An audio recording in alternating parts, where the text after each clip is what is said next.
It was Christmas morning, and I was about to hit the send button. I was back home in California at my sister's house. My mom was sitting right next to me, and she goes, "Wait, wait, wait. Let me light a candle for you for good blessings." She gets up, she goes, she lights the candle, comes back, and I hit the send button to an application for my dream job. That dream job was Headspace. And for those of you who don't know, Headspace is a company focused on meditation and mindfulness. The role that I had gotten was a sales role. Sales can be very stressful, very intense, right? It's quota driven, there's a lot of pressure on succeeding, and also a lot of rejection. That was when I took a deep dive into the power of meditation. Now, for some context, at the time, I had just moved to Miami from New York, and I was figuring out what it was that I wanted to do with my career next. The pandemic had just happened. I was ready for some stability, consistency, and the freedom to be able to travel back home as much as I needed so I could see my family. Headspace would offer daily meditations, and everybody who worked for the company was encouraged to attend them as much as possible.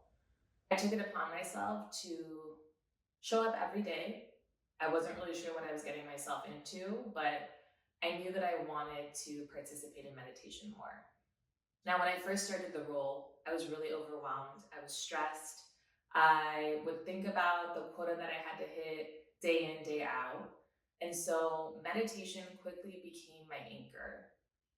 I would meditate every day, and if I couldn't attend the Headspace meditations, I would take it upon myself to sit down for 10 minutes and close my eyes. In those 10 minutes, I would often visualize myself exceeding my goals. I would try and imagine what it would feel like to be the person that I wanted to be. Before I knew it, I went from underperforming, being stressed, being overwhelmed, to overperforming, exceeding my quotas quarter after quarter, and meeting these new parts of myself that I used to dream about. I was using meditation as a tool to perform better at work. But what I didn't know was that it was preparing me for something much bigger. On my 30th birthday, I was on my way to a workout class, and my mom FaceTimed my sisters and I. I remember walking by a Joe and the Juice. I sat down at one of the tables they had outside, and she shared the news with us that she was diagnosed with stage 4 endometrial cancer. The cancer that she had been diagnosed with was really rare, and they didn't have a lot of research on it. It gave her a life expectancy of a few months to maybe a few years. In that moment, I knew my mom was scared. I knew my sisters were scared. I myself was scared. But because of meditation and the environment that I had created in my mind, I was able to get up from that table and push forward. I knew I needed to be there for my mom. I flew down to California for her first chemo treatment. It was an 8-hour-long session. I remember we packed her lunch and we made her playlists, and I was able to bring my laptop and work from there. It was in that moment I knew that I wanted to share these tools that I had been using with my mom. Now, for context, my mom was a very traditional Catholic, conservative Colombian woman. She didn't have access to tools like breath work, meditation, anything self-development related. I remember asking her if she would be open to meditating and trying breath work so that she could understand how to calm her nervous system during treatments and any discomfort she might be experiencing. She said yes.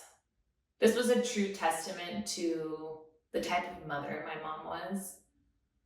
She was always so willing to try things that we were interested in. I started sending my mom meditations in Spanish from YouTube. I did breath work with her over Zoom. And I put her onto this book called Lighter by Young Pueblo. During some of our breathwork sessions, meditation sessions, I would try to have her visualize a light within her. And I remember her being like, you know, Katherine, I don't see this light you're talking about. Like, what is this light? I don't feel it. I don't see it. I don't know what that is. About a year later, we did the light again. And she was like, you know what? For the first time, I was able to see and feel the light. It was such a loud moment because it just showed how her perspective, how her mind had shifted. I could feel her spirit being so much lighter and brighter and full of love. And she would talk to me about forgiveness and all these moments in her life that she was letting go of and making peace with. I remember just being like, wow, so many people do not get to experience this in their lifetime. We went on our first family cruise in December, and she was so happy. She was singing, she was laughing, she was truly at peace. That New Year's Eve, December 2023, we were in Miami in our living room. We were talking about the past year, reflecting, journaling, and I remember asking her, Mom, what was the biggest lesson you learned this year?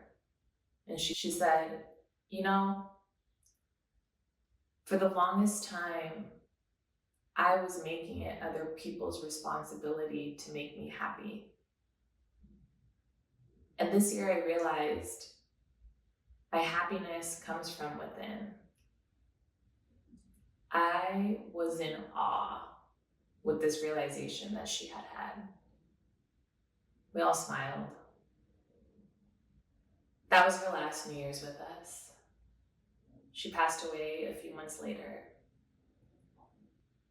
And as sad as I am to no longer have her here with us physically, I can't help but feel grateful for this gift that she left me. Those words of happiness coming from within echo within my heart on a day-to-day basis.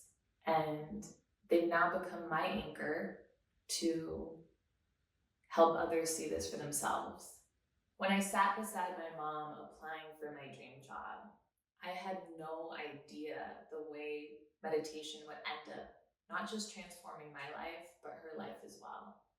Her journey was a gift, a reminder that we are responsible for our own happiness and to let go of what holds us back.